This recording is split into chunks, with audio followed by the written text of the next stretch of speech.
Hello everyone, I welcome you all to Divya Career. So students, today I will be starting with the Module A Unit 5 of AFM which is Trial Balance and Rectification of Errors. So इसमें हम लोग theory part भी पढ़ेंगे और साथ में practical questions भी समझेंगे किस तरीके से अगर ट्रायल बैलेंस बनाने को आया तो हमें कैसे बनाना है। साथ में एरर रेक्टिफिकेशंस पे जो क्वेश्चंस आते हैं वो हमें कैसे टैकल करने हैं, तो हम लोग प्रैक्टिकल पार्ट भी देखेंगे।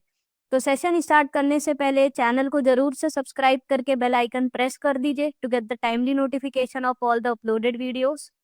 और जेआईबी रिलेटेड अपडेट्स के लिए हमारा टेलीग्राम का ग्रुप जरूर से ज्वाइन कर लीजिएगा। I have share the link in the description box.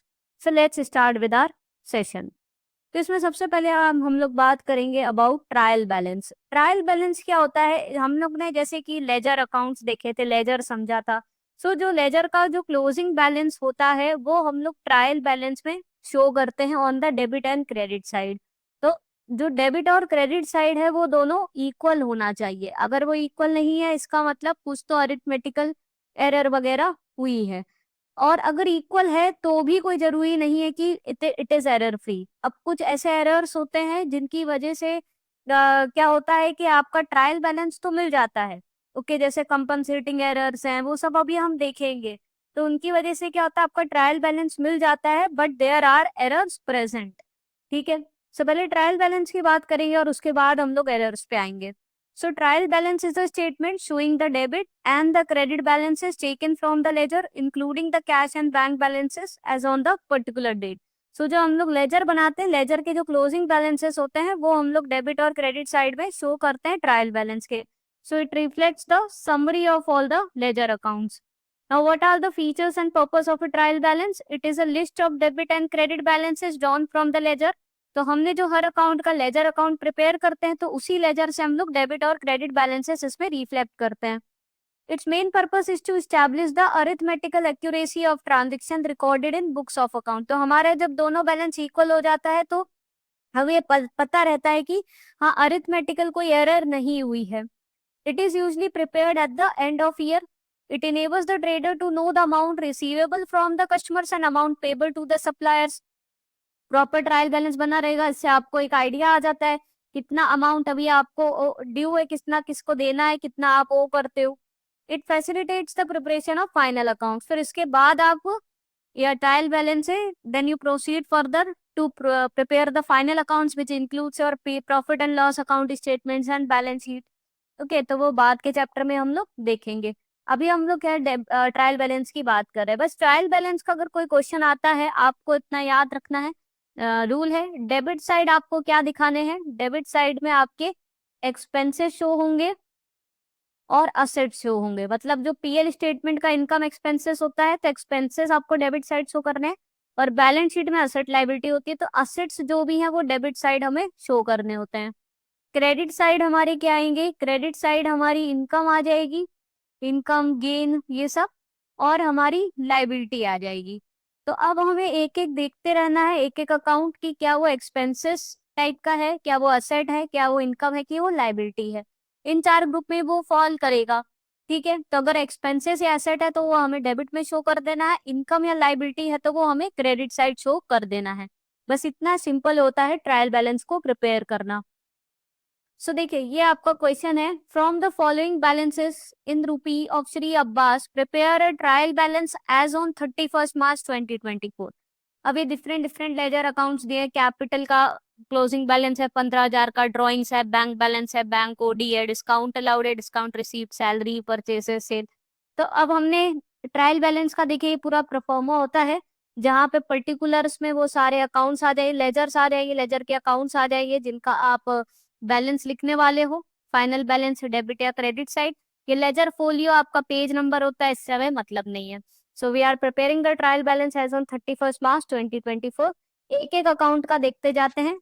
पहला हमारा क्या था, कैपिटल है। कैपिटल अकाउंट का क्लोजिंग बैलेंस है 15,000। कैपिटल क्या होती है, जैसे कि हमारी जो फर्म होती है तो फर्म का जो बिजनेस है और बिजनेस का ओनर, उन दोनों को हमने पढ़ा था कि सेपरेट एंटिटी होती है। ओके, तो जो वो कैपिटल जो लगाते हैं एज एन इक्विटी वो ओनर को वापस करनी होती है। तो वो फर्म की क्या होती है, फर्म की वो लाइबिलिटी होती है जो एक्चुअल में वो बिजनेस ओनर को उसको वापस करनी है, या जो भी शेयर होल्डर्स अगर उन्होंने कॉन्ट्रीब्यूशन किया है तो उनको वो वापस करना होता है पैसा बिजनेस को। तो ये बिजनेस की क्या हुई, कैपिटल हमेशा बिजनेस की लाइबिलिटी होती है। क्या होती है ये, लाइबिलिटी होती है। और लाइबिलिटी का हमने बताया था कहाँ शो होगा, क्रेडिट साइड शो होगा। तो 15,000 हम लोग कैपिटल का क्रेडिट साइड में लिखेंगे। नेक्स्ट है हमारा ड्राइंग्स। ड्राइंग्स मतलब क्या होता है, जैसे उस फर्म का प्रोप्राइटर हो गया, ठीक है, आप पार्टनर हो गया, तो अगर वो उससे कुछ पैसा निकाल रहा है, कैपिटल से कुछ पैसा अगर वो निकाल रहा है, तो मतलब अब उतना पैसा अब बिजनेस को कम देना है। तो एक तरीके से वो लाइबिलिटी को बिजनेस की कम कर रहा है, ठीक है, मतलब जो कैपिटल में से ही ड्रॉइंग कर रहा है फर्म का ओनर, तो एक तरीके से बिजनेस की लाइबिलिटी कम हो रही है। ओके, तो इसको हम लोग फिर असेट साइड दिखा सकते हैं। ओके, क्योंकि ये एक तरीके से क्या कर रहा है, लाइबिलिटी को कम कर रहा है। लाइबिलिटी मतलब क्रेडिट साइड को कम कर रहा है, तो इसलिए हमने इसको डेबिट साइड दिखा दिया। नेक्स्ट है बैंक बैलेंस। अब बैंक बैलेंस है, कैश है, ये सब क्या है, बिजनेस के असेट्स हैं। असेट्स हमारे कहाँ पे शो होते हैं, डेबिट साइड शो होते हैं, इनका डेबिट बैलेंस होता है फाइनली। तो 2000 बैंक बैलेंस हम लोग डेबिट साइड दिखाएंगे। नेक्स्ट है बैंक ओवरड्राफ्ट। अगर ओवरड्राफ्ट है, इसका मतलब आपकी लाइबिलिटी आपको रीपे करना है बैंक को। ओडी अकाउंट चल रहा है, एक तरीके से आपका लोन हो गया बिजनेस का। तो ये 5,000 आप कहाँ शो करोगे, क्रेडिट साइड शो करोगे, क्योंकि ये क्या हो गई, लाइबिलिटी हो गई। और बैंक बैलेंस क्या हो गया, असेट हो गया। ठीक है, लाइबिलिटी हमारी क्रेडिट साइड शो होती है, तो ओडी 5,000 ये हम लोग क्रेडिट साइड शो करेंगे। नेक्स्ट है डिस्काउंट अलाउड। तो अगर आपने अपने कस्टमर को कुछ डिस्काउंट अलाउ किया है, तो वो आपके लिए एक्सपेंस हो गया, क्योंकि अब आपको उतना पैसा कम मिल रहा है, उतना पैसा बिजनेस को कम मिल रहा है। तो 1,000 discount allowed is an expenses for the business. तो ये हम लोग डेबिट साइड शो करेंगे 1,000 का बैलेंस। हमने बताया था आपका एक्सपेंसेस डेबिट साइड होगा, एसेट डेबिट साइड से होगा, लाइबिलिटी और इनकम क्रेडिट साइड। और वही डिस्काउंट अगर हमने अर्न किया है, हमने कहीं से सामान खरीदा और उसने दूसरी पार्टी ने हमें कुछ डिस्काउंट दे दिया, तो उतना भाई हमारा पैसा बच गया। तो discount earn is like an income for us, so we will show it on credit side. तो 2,000 आपका क्रेडिट साइड शो हो गया। आपने सैलरी दी अपने एम्प्लॉयज को, तो वो आपका एक्सपेंसेस हुआ। एक्सपेंसेस डेबिट बैलेंस होगा 5,000, डेबिट में दिखाएंगे यहाँ पे। नेक्स्ट आपने परचेसेस किया, परचेसेस अगेन डेबिट साइड से होगा, क्योंकि वो खर्चा हुआ आपका, और सेल्स आपकी इनकम हुई तो वो क्रेडिट साइड। तो परचेसेस 15,000 डेबिट में, और सेल्स आपकी इनकम हुई 20,000 क्रेडिट में। सो परचेसेस 15,000 और सेल्स आपकी 20,000। फिर बिजनेस ने कुछ तो प्रिंटिंग स्टेशनरी का सामान खरीदा, तो वो उसका एक्सपेंसेस हो गया। तो 6,000 expenses, expenses debit side show होता है, तो 6,000 यहाँ पे शो हो गया। Loans from x. अगर हमने किसी बिजनेस ने लोन लिया है किसी दूसरी पार्टी से, मतलब वो बिजनेस की क्या है, लाइबिलिटी है जो उसको रीपे करनी है, एक्स को वापस करनी रहेगा ये पैसा अब्बास के। ठीक है, तो अब्बास एक्स को ये पैसा वापस करेगा, क्योंकि उसने एक्स से लोन लिया है, तो वो इसके बिजनेस के लिए लाइबिलिटी हो गया। तो 8,000 लाइबिलिटी है, क्रेडिट साइड शो होगी।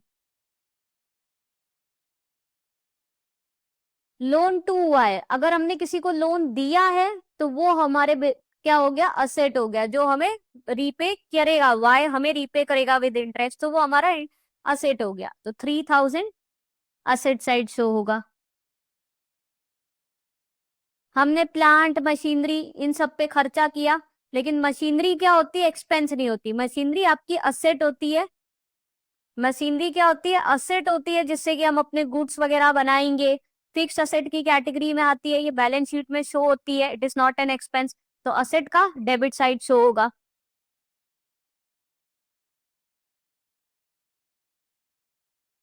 और कैश इन हैंड, हमारे बिजनेस में इतना कैश पड़ा है 7,000 का। कैश क्या होता है, करंट असेट्स होता है। सो एसेट भी आपका डेबिट साइड शो होता है, तो 7,000 इधर आ गया डेबिट में। तो इस तरीके से आपने सारे एंट्रीज देख ली, कौन सी डेबिट में होगी कौन सी क्रेडिट में। बस सिंपल सा रूल है, डेबिट आपको एक्सपेंसेस करने हैं और एसेट बैलेंस डेबिट करने हैं। क्रेडिट में आपको इनकम है, गेन्स है, लाइबिलिटीज है, वो क्रेडिट साइड करनी है। अब आप इनका टोटल कर लीजिए, आपका आ जाएगा 50,000। सिमिलरली आप क्रेडिट साइड का भी टोटल कर लीजिए, ये भी आपका आ गया 50,000। तो मतलब कोई एरर नहीं है किसी भी तरीके का, आपका ट्रायल बैलेंस पूरा अच्छे से बन गया, डेबिट साइड क्रेडिट बैलेंस से मैच हो गई। तो देखिए स्टूडेंट्स, कोई भी प्रॉब्लम नहीं हुई, बहुत इजी रहा हमें ट्रायल बैलेंस को समझना। बस हमें ये समझना चाहिए कि जो भी चीजें दी है वो हमारा कौन से ग्रुप में आया, कौन सी कैटेगरी का है। तो हमने वो देख लिया। डेबिट में हम लोग जो भी हमारे एक्सपेंसेस है वो डेबिट कर देंगे, जो भी असेट्स है वो हम लोग डेबिट साइड लिखेंगे इसमें, और क्रेडिट साइड में जो भी हमारा इनकम हो रहा है, गेन्स हो रहा है, ओके। यहाँ पर डेबिट में एक्सपेंसेस है, लॉसेस है, क्रेडिट में इनकम्स है, गेन्स है, या फिर जो बिजनेस की लाइबिलिटी है वो क्रेडिट साइड लिखेंगे। तो बस हमें फिर एक एक चीज देखती जानी है कि वो कौन सी कैटेगरी में आ रही है, वो एक्सपेंसेस है, असेट्स है, इनकम है, लाइबिलिटी, उसके हिसाब से हमें उसको डेबिट या क्रेडिट में मेंशन करना होता है। ओके, तो देखिए इस तरीके से हमारा ट्रायल बैलेंस प्रिपेयर हो गया। अब हम लोग आगे बात करेंगे अबाउट द एरर्स। अब कई बार क्या होता है, कई तरीके के एरर्स होते हैं जिसकी वजह से ट्रायल बैलेंस हमारा मिसमैच हो जाता है। तो कौन से टाइप्स के एरर्स होते हैं? Broadly they are divided into two categories. It includes the error of principle and the clerical error. एक तो आपका अकाउंटिंग प्रिंसिपल के अगेंस्ट आपने एंट्री कर दी, तो पूरा आपका पूरा मतलब आपने जो अकाउंटिंग प्रिंसिपल था उसको ही फॉलो नहीं करा और गलत ही एंट्री कर दी, तो वो error of principle. Clerical error, जो आपका अकाउंटेंट था जो बुक्स प्रिपेयर कर रहा था, तो उसने कुछ एरर ऑफ ओमिशन कर दिया, कमीशन कर दिया, या कंपनसेटिंग एरर्स। अब हम देखेंगे error of omission, commission, compensating error क्या होते हैं, इनके बारे में भी समझेंगे, और एरर ऑफ प्रिंसिपल भी देखेंगे। तो सबसे पहले बात करेंगे एरर ऑफ प्रिंसिपल की। एरर ऑफ प्रिंसिपल मतलब जहां अकाउंटिंग प्रिंसिपल्स के अगेंस्ट में एंट्री कर दी, which arises from not observing the accounting principles correctly. Example दिया है, wages which are paid for the installation of machinery is debited to the wages amount। Okay, जैसे क्या किया इसने, वेजेस एक्सपेंस होता है तो वेजेस टू कैश कर दिया, और तो ये गलत है एंट्री एक्चुअल में, क्योंकि ये वेजेस किससे रिलेटेड दिए हैं, जो मशीनरी उसने एज एन असेट जो लाया है उसी पे लगने वाला खर्चा था वेजेस, जो लेबर ने उसकी इंस्टॉल करी, तो एक्चुअली में वो असेट की ही कॉस्ट में दिखाना था उसको। तो एक्चुअल में उसकी एंट्री क्या होनी थी, मशीनरी डेबिट होना था, नॉट द मशीनरी। ठीक है, तो इसीलिए यहाँ पर ये अकाउंटिंग प्रिंसिपल ही गलत यूज हुआ है। Okay, when purchase of a fixed asset on a credit is recorded in the purchase general. अब परचेजेस हम लोग कब दिखाते हैं, जब हम लोग स्टॉक वगैरह जो खरीदते हैं, जिसपे हम लोग काम करते हैं, वो हम लोग परचेजेस अकाउंट रिफ्लेक्ट करते हैं। अगर हमने फिक्स्ड एसेट खरीदा है क्रेडिट पे, तो हम लोग जैसे मशीनरी फिक्स्ड एसेट है तो हम लोग फिक्स्ड एसेट को डेबिट करेंगे, उसका अकाउंट डेबिट होगा, परचेजेस अकाउंट डेबिट नहीं होता है। तो ये अकाउंटिंग प्रिंसिपल के अगेंस्ट में करी गई है, गलत एंट्री करी गई है, and so it is not going to affect an agreement of trial balance.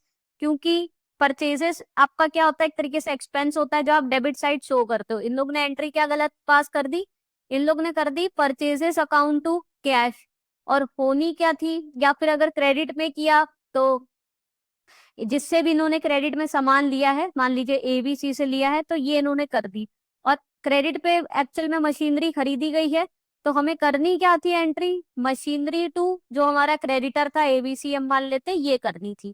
तो अब इसकी वजह से क्या हुआ, एरर ऑफ प्रिंसिपल की वजह से ट्रायल बैलेंस पे कोई इम्पैक्ट इसलिए नहीं पड़ा, क्योंकि मशीनरी क्या थी, एक्सपेंस है जिसको हम डेबिट साइड शो करते हैं। मशीनरी क्या है, हमारा एसेट है जिसको हम डेबिट साइड शो करते हैं। तो हमने क्या किया, अकाउंट गलत यूज किया डेबिट करने के लिए, बट अमाउंट तो दोनों तरफ डेबिट का जो इधर था वो ही इधर लिख दिया, मतलब अकाउंट गलत किया, परचेजेस की जगह मशीनरी अकाउंट डेबिट कर दिया। बट ट्रायल बैलेंस पे का उस पर कोई फर्क नहीं पड़ेगा, क्योंकि डेबिट साइड पे उतना ही अमाउंट चढ़ गया। क्रेडिट साइड हमारी सही थी, हमने क्रेडिटर अकाउंट को किया था सही अमाउंट से क्रेडिट, बट डेबिट में अमाउंट सेम लिखा हमने, भले गलत अकाउंट को क्रेडिट कर दिया, तो हमारा एरर ऑफ प्रिंसिपल था। ठीक है, जिसकी वजह से ट्रायल बैलेंस नहीं इम्पैक्ट हुआ, बट आगे जाके प्रॉब्लम होगी, क्योंकि हमने दूसरे अकाउंट को गलती से डेबिट करा, हमें असेट अकाउंट को डेबिट करना था और उसकी जगह हमने परचेसेस अकाउंट को डेबिट कर दिया। समझ रहे हैं? तो इसको कहते हैं एरर ऑफ प्रिंसिपल, जिससे कि ट्रायल बैलेंस पे कोई इम्पैक्ट नहीं पड़ता, क्योंकि डेबिट साइड पे आपने सेम अमाउंट चढ़ा दिया, ओके, बट अकाउंट आपने गलत डेबिट किया है। So this is called an error of principle. Then अब हम लोग 3 टाइप के क्लेरिकल एरर्स की बात करेंगे। इसमें पहला एरर है error of omission. Error of omission मतलब आपने कोई ना कोई एक अकाउंट ही लिखना भूल गए आप, ठीक है। मतलब आपने मान लीजिए अपने एम्प्लॉय को सैलरी पे करी, तो ठीक है, आपने सैलरी अकाउंट डेबिट किया, ठीक है, 50,000 से, बट आपने गलती से कैश अकाउंट का कैश गो आउट तो ये नहीं करा, आपने इसको क्रेडिट करना भूल गए। तो अब इसकी वजह से क्या होगा, ये तो चलिए डेबिट हुआ, ठीक है, it's salary account, but cash account में 50,000 पेमेंट की तरफ रिफ्लेक्ट ही नहीं हुए, तो इसकी वजह से ट्रायल बैलेंस पे इम्पैक्ट पड़ जाएगा, क्योंकि कैश अकाउंट एक पूरा का पूरा अकाउंट ही आप डेबिट या क्रेडिट करना भूल गए। तो ये एरर ऑफ पार्शियल ओमिशन हुआ। अगर मान लीजिए दूसरा ओमिशन क्या होता है, कंप्लीट ओमिशन। आप सैलरी अकाउंट भी 50,000 से डेबिट करना भूल गए, कैश अकाउंट भी 50,000 से क्रेडिट करना भूल गए, तो फिर ट्रायल बैलेंस को कोई फर्क नहीं पड़ेगा, क्योंकि डेबिट साइड भी 50,000 कम चढ़ा और क्रेडिट साइड भी 50,000 कम चढ़ा, बट है तो एक्चुअल में वो एरर, ठीक है। So when a transaction is completely और partially omitted to be recorded in books of account, it is called error of omission. Error of complete omission does not affect trial balance. जैसे आपको बताया कि आपने पूरा का पूरा ट्रांजेक्शन ही आप रिकॉर्ड करना भूल गए, मतलब आपने सैलरी अकाउंट भी 50,000 से डेबिट नहीं किया, कैश अकाउंट भी, तो उससे ट्रायल बैलेंस पे कोई फर्क नहीं पड़ेगा, क्योंकि 50,000 उस साइड कम हुआ और 50,000 इधर कम हुआ। बट अगर पार्शियल ओमिशन होता है, आपको इन दोनों में से कोई एक अकाउंट की आप एंट्री करना भूल जाते हो, तो उससे of course it is going to have there would be disagreement of trial balance, so they do is going to have an impact on your trial balance. Next error होती है error of commission. Error of commission मतलब आपने गलती से गलत amount चढ़ा दिया, या गलत अकाउंट में अमाउंट चढ़ा दिया, या गलत अकाउंट में गलत अमाउंट चढ़ा दिया, समझ रहे हैं? तो उसको एरर ऑफ कमीशन कहते हैं। When an error is committed in recording a transaction with the wrong amount or posting to the wrong side of the account, it is called an error of commission। जिसमें क्या क्या हो गया, आपका amount तो आपका सही था, बट आपने गलत साइड चढ़ा दिया, मतलब डेबिट की जगह क्रेडिट साइड चढ़ा दिया, या आपने wrong amount but on the correct side, सही साइड चढ़ाया, डेबिट साइड ही चढ़ाया, लेकिन 50,000 की जगह 55,000 चढ़ा दिया। Again you posted the wrong amount on the wrong side, 50,000 debit में दिखाना था और आपने 40,000 क्रेडिट में दिखा दिया, अमाउंट भी गलत दिखाया, अकाउंट भी गलत दिखा दिया। Totalling error in the subsidiary books, जो और सब्सिडरी बुक्स बनी उनमें टोटल में कुछ एरर कर दिया। Mistake committed in balancing of ledger, ledger account को ही बैलेंस करने में कुछ अगेन एरर कर दिया, तो ये सब की वजह से एरर ऑफ कमीशन आ जाते हैं। Again this results in the disagreement of trial balance, इसकी वजह से अगेन ट्रायल बैलेंस इंपैक्ट होता है। नेक्स्ट होते हैं कंपनसेटिंग एरर। कंपनसेटिंग एरर से क्या होता है, एक ऐसी एरर करी कि जिसकी वजह से दूसरी एरर नलीफाई हो जाती है। तो कंपनसेटिंग एरर की वजह से कोई भी आपका ट्रायल बैलेंस पे इम्पैक्ट नहीं पड़ेगा। For example, total of rent account is undercasted by 15,000 and total of stationery account is overcasted by 15,000। तो आपका जो रेंट टू कैश का जो था, ठीक है, तो 15 आपका मतलब रेंट एक्चुअल में कितना था, 50,000 था, बट आपने गलती से इसको 35,000 ही चढ़ाया 50,000 की जगह, ठीक है। तो रेंट आपका एक्सपेंसेस आपने डेबिट साइड 35,000 चढ़ा दिया, 15,000 कम चढ़ाया, बट आपने क्या किया, जो आपका प्रिंटिंग स्टेशनरी अकाउंट था, स्टेशनरी भी एक्सपेंसेस है, ओके, वो आपके एक्चुअल में कितने थे, वो भी आपके मान लीजिए 50,000 ही थे, बट उसको आपने 15,000 ज्यादा चढ़ा दिया, आपने 65,000 चढ़ा दिया, 50 का 65 चढ़ा दिया और इसको 50 का 35 चढ़ा दिया। तो अब इसकी वजह से क्या हो गया, आपका कंपनसेशन हो गया, एक एरर से दूसरा उतने ही इक्वल वैलेंट अमाउंट का आपने एरर कर दिया, तो कंपनसेट हो गया, जिसकी वजह से there will be no impact on the agreement of trial balance. अब ट्रायल बैलेंस सही बनेगा, बट आगे जाके आपको प्रॉब्लम होगी क्योंकि आपने गलत किया है। अब हम देखेंगे रेक्टिफिकेशन ऑफ एरर्स। अब इन टाइप के एरर्स को कैसे रेक्टिफाई करा जाए। Say there is a one-sided errors when located before preparing a trial balance. It can be rectified by simply correcting the posting. No entry is required to be passed as it affect only one account. तो मान लीजिए salary to cash था, salary आपने 50,000 की दी और गलती से आपने 55,000 दिखा रखा है, तो बस इसके लिए आपको अलग से एंट्री नहीं पास करने की जरूरत है, सिर्फ एक ही अकाउंट गलत पोस्ट हुआ है तो उसको आप सही कर दोगे, 50 का 55 कर दोगे। टू साइडेड एरर्स में क्या होता है, वेयर टू और more than two are affected and in most of cases debit and credit are equally affected. जब आप कैसे रेक्टिफाई करते हो, first you pass the correct entry, then you show the wrong entry which is already passed in the book, जो आपने गलती से गलत पास करी थी। Then you compare the wrong entry with the correct entry and then the rectification entry is passed. तो ये हमें समझना बहुत जरूरी है और इसी से ही हम लोग प्रैक्टिकल क्वेश्चन करते हैं एरर रेक्टिफिकेशन के।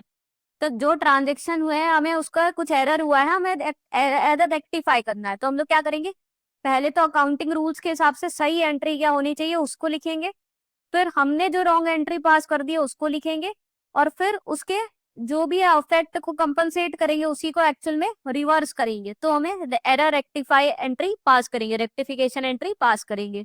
तब हम समझेंगे इसको प्रैक्टिकली कैसे करते हैं। तो पहला क्वेश्चन देखते हैं, goods purchase from Raju wrongly recorded in the sales register of as ₹500। सो अगर हमने गुड्स राजू से परचेज करें बट हमने गलती से उसको परचेजेस अकाउंट की जगह सेल्स अकाउंट में दिखा दिया कि हमने राजू को सेल किया है, एक्चुअली में हमने राजू से कुछ गुड्स परचेज करे थे। तो पहले तो हम लोग देखेंगे हमारी करेक्ट एंट्री क्या होनी चाहिए। अगर गुड्स परचेज फ्रॉम राजू लिखा है, ओके 500 के, मतलब हमने राजू से क्रेडिट पे गुड्स कुछ परचेज करें, करेक्ट एंट्री होनी चाहिए थी purchases account debit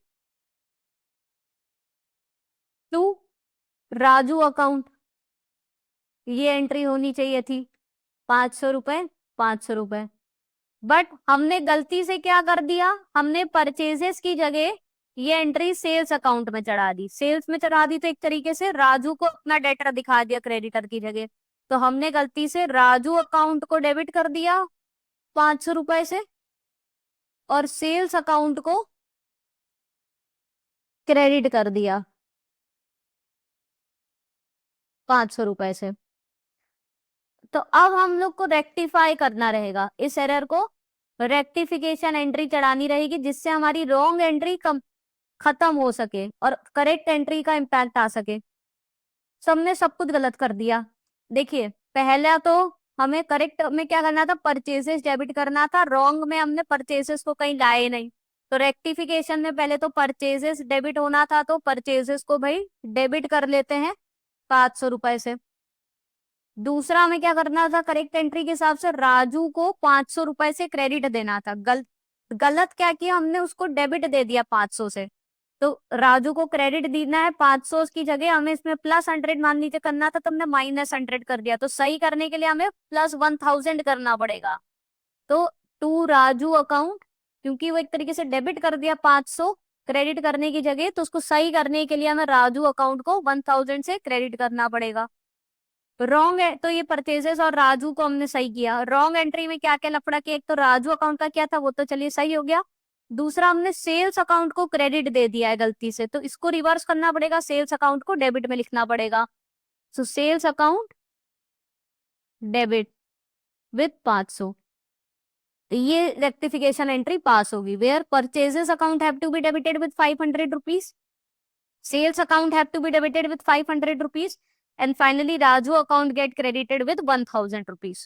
So this is your final rectification entry. So इस टाइप के क्वेश्चंस एग्जाम में आते हैं, आपको समझना जरूरी है, आपको रूल्स पता होने चाहिए। पहले तो करेक्ट एंट्री लिखिए, फिर जो आपने गलत एंट्री लिख दी वो, फिर उसको रेक्टिफाई करने की कोशिश करिए। और हम लोग क्वेश्चन देखते हैं दूसरा, और क्लियर होगा आपको। Salary paid to Raunak wrongly debited to his personal account which is at ₹50,000। पहले तो देखते हैं करेक्ट एंट्री क्या होगी। अगर हमने सैलरी रौनक को पास पे करी है, बिजनेस ने सैलरी पे करी है, तो सैलरी अकाउंट डेबिट होगा, और कैश में सैलरी पे करी, कैश अकाउंट क्रेडिट हो जाएगा। सैलरी क्या है, नॉमिनल अकाउंट है, डेबिट द एक्सपेंसेस, और कैश क्या है, रियल अकाउंट है, क्रेडिट व्हाट गोज आउट, तो ये क्रेडिट हुआ। ठीक है, ये बेसिक रूल्स है आपके। So salary account debit to cash, ये करना था, बट हमने क्या किया, सैलरी अकाउंट डेबिट करने की जगह रौनक के अकाउंट को डेबिट कर दिया। We have debited his personal account, तो रॉन्ग एंट्री जो हमने पास कर दी गलती से, वो क्या करी, सैलरी अकाउंट को डेबिट करने की जगह we have debited Raunak account with 50,000 और क्रेडिट कैश अकाउंट सही किया था विथ 50,000। तो अब हमें इसको रेक्टिफाई करना पड़ेगा। तो अब हमें इसकी जगह रेक्टिफिकेशन एंट्री पास करनी पड़ेगी।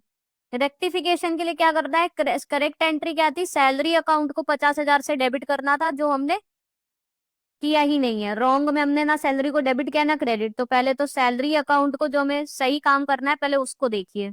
तो सैलरी अकाउंट को रेक्टिफिकेशन में डेबिट कर देते हैं 50,000 से। कैश अकाउंट को क्रेडिट करना था, रॉन्ग में भी हमने ठीक है 50,000 क्रेडिट किया है, तो उसको कुछ नहीं छूना है। अब रॉन्ग में क्या क्या गलत किया है, रॉन्ग अकाउंट में गलती से रौनक को डेबिट करके बैठे हैं। तो रौनक को डेबिट करके बैठे हैं, उसको रिवर्स करना पड़ेगा इसके अकाउंट को। तो रौनक को ही हम लोग क्रेडिट दे देंगे। सो टू रौनक अकाउंट हो जाएगा विद 50,000। कैश का हमने सही किया है तो उसका हमें कुछ रेक्टिफाई करने की जरूरत नहीं है, वो ठीक है 50,000 टू कैश दिखाया है कि इतने गया है, इतना पे किया है हमने, वो ठीक है। तो उसके लिए हमें रेक्टिफाई करने की जरूरत नहीं है क्योंकि वो ठीक है। तो जो हमें सही करना है वो रेक्टिफिकेशन में दिखाते हैं। तो हमें सही में सैलरी अकाउंट को डेबिट करना था, जो हमने कुछ छुआ नहीं था तो वो डेबिट कर दिया। कैश सही क्रेडिट करा था तो उसको कुछ रेक्टिफाई नहीं करना है। रौनक को गलती से डेबिट कर दिया, इसको रिवर्स करना पड़ेगा, तो रौनक को क्रेडिट कर दिया with the same amount. So salary to Raunak account is the rectification entry. Okay,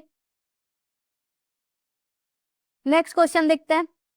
goods amounting to ₹620 sold to the Rohan account were correctly entered in the sales book but posted to the account at ₹260। अब यहाँ पर क्या हो गया, 620 रुपए का जो सामान बेचा था वो हमने 260 दिखा दिया। तो पहले तो करेक्ट एंट्री पास करते हैं। हमने रोहन को सेल्स करा है, okay, sold to Rohan account is but post correctly entered in the sales book. Sales book में सही दिखाया है, रोहन को हमने क्रेडिट पे सामान कुछ बेचा है। सो डेबिट द रिसीवर, ये डेटर है, तो Rohan account debit 620 to sales account 620, ये हमें दिखाना था। ठीक है, हमने रोहन को 620 का सामान बेचा। हमने सेल्स बुक में तो सही अमाउंट दिखाया 620 का, बट हमने रोहन के अकाउंट में 620 की जगह 260 अमाउंट दिखा दिया। तो एक्चुअल में हमने रॉन्ग में क्या किया, अमाउंट में गलती कर दी। सो रोहन अकाउंट डेबिट हमने 620 की जगह गलती से सिर्फ 260 ही डेबिट किया। सेल्स अकाउंट हमने सही क्रेडिट किया था 620 का 620 ही। तो अब हमें इसको रेक्टिफाई करना है इस एंट्री को। तो रेक्टिफिकेशन एंट्री क्या पास होगी, करेक्ट अकाउंट लिख दिया, correct entry, this is wrong entry and now we are going to pass rectification entry. तो देखिए, रोहन अकाउंट को 620 से डेबिट करना था और हमने 260 से ही डेबिट किया है। तो जो दोनों का डिफरेंस है 620 माइनस 260 कितना हुआ, 360। ठीक है, तो उससे अब हम इसको क्या कर देंगे, डेबिट कर देंगे। हमें 620 डेबिट करना था, हमने सिर्फ 260 ही डेबिट किया, तो जितना डिफरेंस बचा उससे डेबिट कर दिया। क्रेडिट क्या करेंगे, सेल्स अकाउंट को 620 से क्रेडिट करना था, हमने सही किया था 620 से ही क्रेडिट। तो अब हम लोग सेल्स अकाउंट को तो कुछ छू नहीं सकते रेक्टिफिकेशन में, क्योंकि उसको हमने सही ट्रीट किया था। तो यहाँ पर अब हमारा एक अकाउंट खुलकर आएगा विच इज सस्पेंस अकाउंट। अब क्योंकि सिर्फ एक ही अकाउंट में हमने गलती करी, तो हम लोग यहाँ पे क्रेडिट क्या करेंगे, सस्पेंस अकाउंट। तो सस्पेंस अकाउंट को भी 360 से क्रेडिट कर देंगे। तो इस तरीके से आपका सस्पेंस अकाउंट यूज होता है। ठीक है, तो यहाँ पर क्या था, आपने रोहन को सेल किया 620 रुपीज का, आपने अमाउंट गलत शो कर दिया, रोहन के अकाउंट को 620 की जगह 260 से डेबिट करा। तो जब आप रेक्टिफाई कर रहे हो तो जो डिफरेंस अमाउंट था उससे आपने डेबिट किया, क्योंकि आपने 260 तो दिखाया था बट दिखाना 620 था, तो जितना बचा वो और दिखा दिया, उतना और डेबिट कर दिया डेबिट बैलेंस में। और क्रेडिट में सेल्स आप ऑलरेडी 620 दिखा चुके हो। ठीक है, तो आप क्या खोल दोगे, सस्पेंस अकाउंट खोल दोगे और उसको 360 से क्रेडिट करोगे। नेक्स्ट है total of return outward book. Return outward मतलब जो परचेसेस रिटर्न, जो आपने परचेज किया था उसको आप रिटर्न कर रहे हो। Amounting to 200 was not posted in the laser.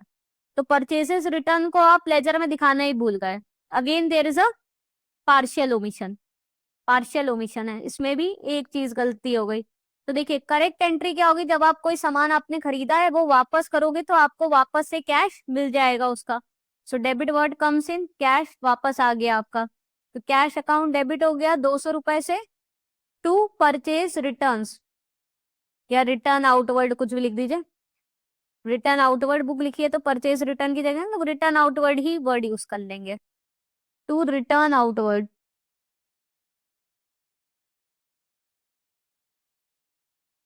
कितना 200 रुपए, ये करेक्ट एंट्री होती। बट रॉन्ग में हमने क्या किया, रॉन्ग में हमने इसको लेजर में एंट्री करना इसकी भूल गए। कैश तो ठीक है लेकिन हम लोग रिटर्न आउटवर्ड को चढ़ाना भूल गए। सो पार्शियल ओमिशन हो गया। पार्शियल मतलब हम लोग रिटर्न आउटवर्ड को चढ़ाना ही पूरा पूरा भूल गए। कैश तो हमने 200 से डेबिट करा बट रिटर्न आउटवर्ड को क्रेडिट करना भूल गए। तो अब रेक्टिफिकेशन में रिटर्न आउटवर्ड को क्रेडिट कर देंगे। रेक्टिफिकेशन एंट्री में हमें रिटर्न आउटवर्ड को क्रेडिट करना था, सो रिटर्न आउटवर्ड को तो क्रेडिट कर देंगे। अब डेबिट किसको करें, कैश तो हमने सही डेबिट करके बैठे हैं हम, तो इसमें अब हम डेबिट साइड सस्पेंस अकाउंट दिखाएंगे, तो सस्पेंस अकाउंट को ही उठा के डेबिट कर देंगे। तो इस तरीके से देखिए आपका सस्पेंस अकाउंट यूज हो रहा है, जहां आपका सिर्फ एक साइड पार्शियल कुछ ओमिशन है, जहां आपने दूसरी साइड की एंट्री सही पास करी है, तो वहां पे आपका सस्पेंस अकाउंट खुल जाता है टेम्पररी पर्पज के लिए।